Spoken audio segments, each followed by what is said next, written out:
subscribe now and press the bell icon. Never miss an update.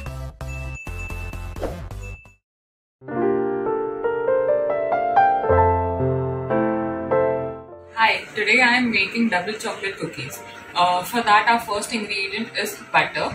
I have taken half cup butter and melted it on low flame till it was golden tannish brown color, and then transferred it to a heat-proof bowl and kept it in the fridge till it is hard. After that, we have 1 cup flour, 1/2 cup brown sugar, 1/4 cup caster sugar, a little more than 1/4 cup cocoa powder, room temperature, 1 egg and 1 egg yolk, 1/2 cup chocolate chips, 1 teaspoon of baking soda, 1 tablespoon of corn flour, and some vanilla extract. Our first step is to beat the chilled butter. So for that, you can use a hand mixer or a whisk, but it can be a little difficult to do it manually. So a hand mixer is recommended.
You have to beat the butter for a minute or so till it is smooth and creamy.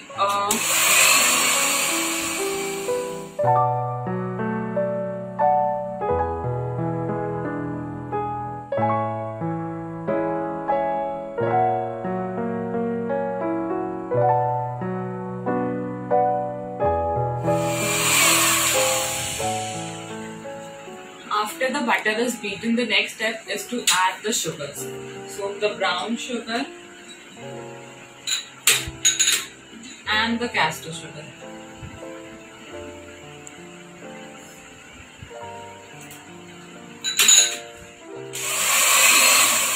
Mix it until it is fully incorporated.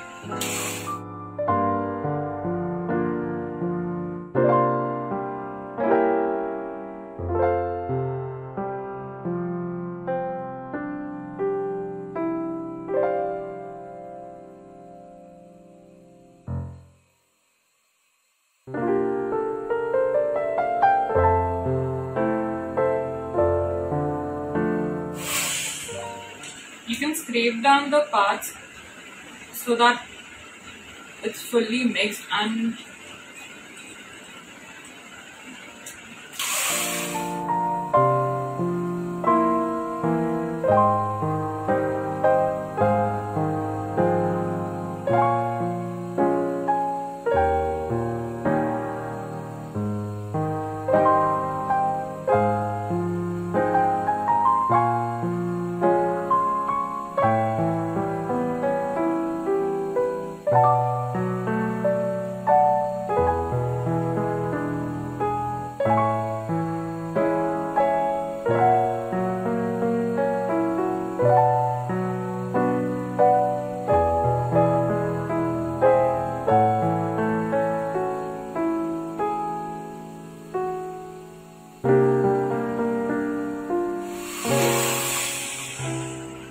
the mixture should be light and fluffy. So after it's light and fluffy, we add our eggs.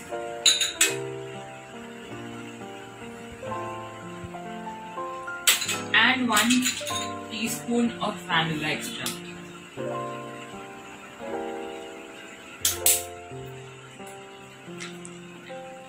Once the butter and sugar mixture is light and fluffy, we add our eggs and 1 teaspoon of vanilla extract.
After combining the eggs and vanilla extract, the mixture should be pale and creamy. We keep this aside and mix our dry ingredients. For that, we have a 1 cup maida,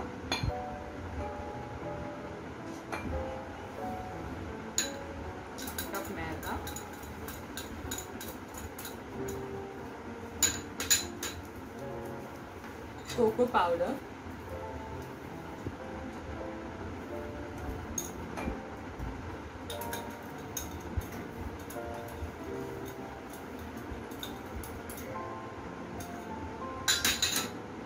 corn flour,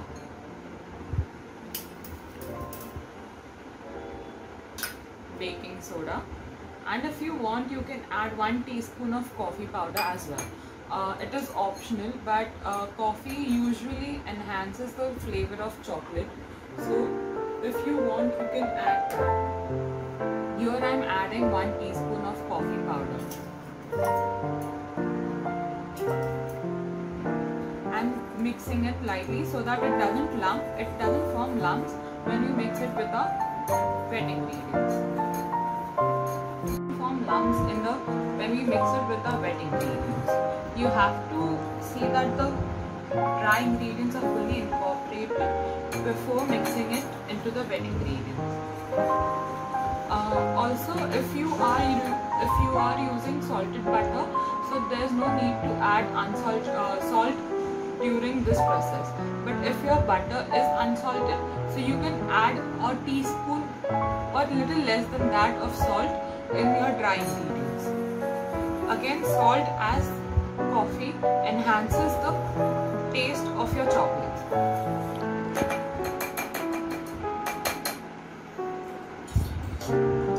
Now we will mix our dry ingredients with our wet ingredients.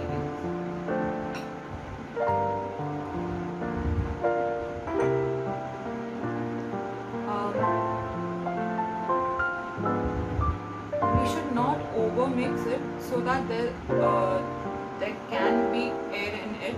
We don't want that. We just need to gently mix it, or we can cut and fold. So this is cut and fold, again cut and fold. So by doing this, you don't incorporate a lot of air in your mixture.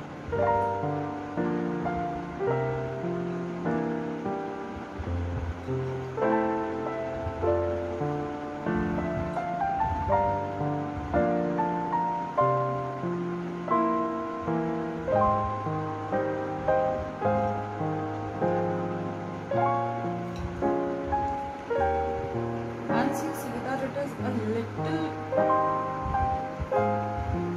mixed, you can add your chocolate chips. I am using Modest chocolate chips. If you want, you can use Amul butter, Amul dark chocolate as well. There's actually no proper measurement of adding chocolate chips. It is up to your liking and taste. If you want more chocolate, you can add it as more, and if you want less, as there is cocoa powder as well, you can add a little less of your chocolate chips. The mixture is now mixed properly. If you feel that your mixture is little on the runny side, a little wet, then you can add a bit of maida in it to make it of this consistency or a bit thicker than this. And after this, we have to chill it in the fridge for at least an hour. Once it is a bit firm, we can form small balls of it and keep it in the fridge. Or if you have an ice cream scooper, you can scoop it with your ice cream scooper and place it on a well buttered dish. After chilling it for an hour, we'll keep it in a preheated oven at 180 degrees Celsius for 12 to 15 minutes. So now that we have refrigerated the batter, after refrigerating it for at least 1 hour, remove it from the fridge and let it come to a room temperature. After the batter comes to a room temperature, line your tray with the parchment paper and scoop your batter. If you have an ice cream scooper, that will be good, but since I don't have one, I am scooping it with the help of a spoon and rolling it into a ball.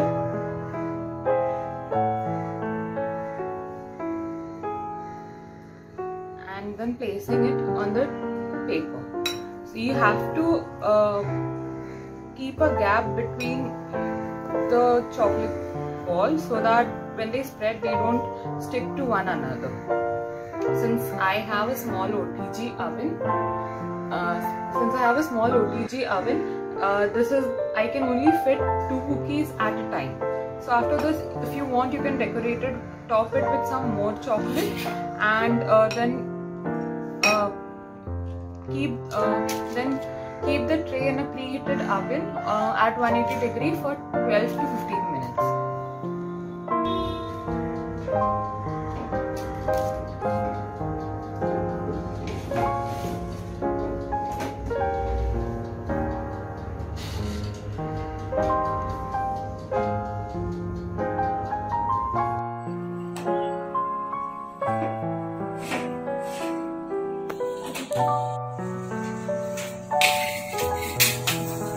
Let the cookies cool down for about 5 minutes, and if you have a small OTG oven like I do, so make sure that after your first batch is done, let the tray cool down and then only put the second batch of the dough and then put it in the oven again. So between the batches, let the oven stay on so that it is hot.